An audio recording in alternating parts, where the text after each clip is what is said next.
benvenuti a questo nuovo video. Siamo arrivati a 800 iscritti, anzi oltre, quindi io devo mantenere le promesse e farvi vedere come faccio la pizza. La ricetta base è quella dello chef Barbato, che io in questi 2 o 3 anni ho personalizzato un pochino, però devo dire grazie a lui. Mettete like, seguite, prendete nota.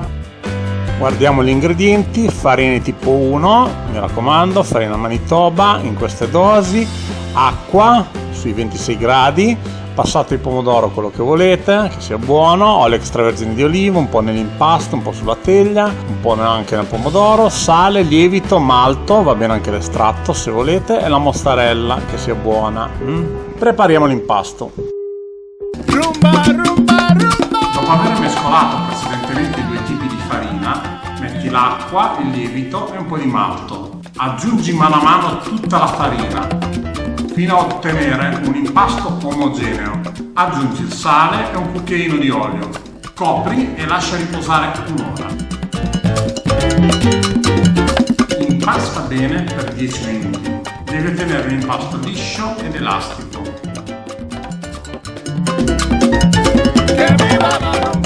Ora è il momento della prima lievitazione. Devi lasciare riposare per almeno 3 ore l'impasto.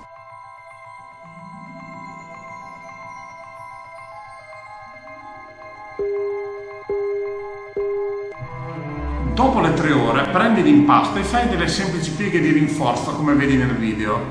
Basta 5 minuti. Ora è il momento della seconda lievitazione, ok? Quindi per un totale devi avere almeno 7-8 ore di lievitazione, almeno per la pizza, ok? Naturalmente più dura la lievitazione meglio è. E questo può variare a seconda delle farine. Ci sono delle farine che tengono di più la lievitazione lunga.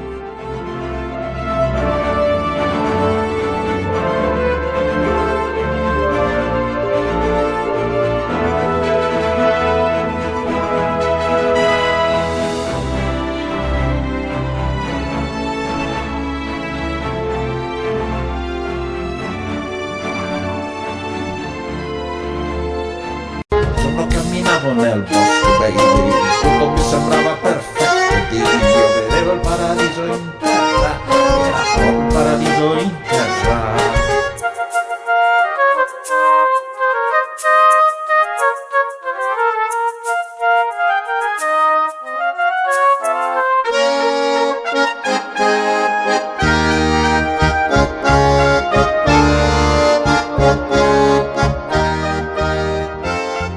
La pizza è buona, però attenzione perché la pizza in teglia viene un po' alta, quindi è facile mangiarsi 200-300 grammi di pizza senza accorgersene. Quindi per quello che la pizza a volte può risultare pesante, perché in realtà ne mangiamo più del dovuto.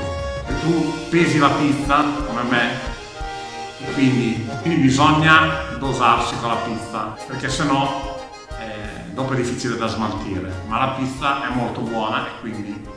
Intanto grazie per aver seguito questo ennesimo video, metti like, commenta, iscriviti. Ciao ragazzi, al prossimo video.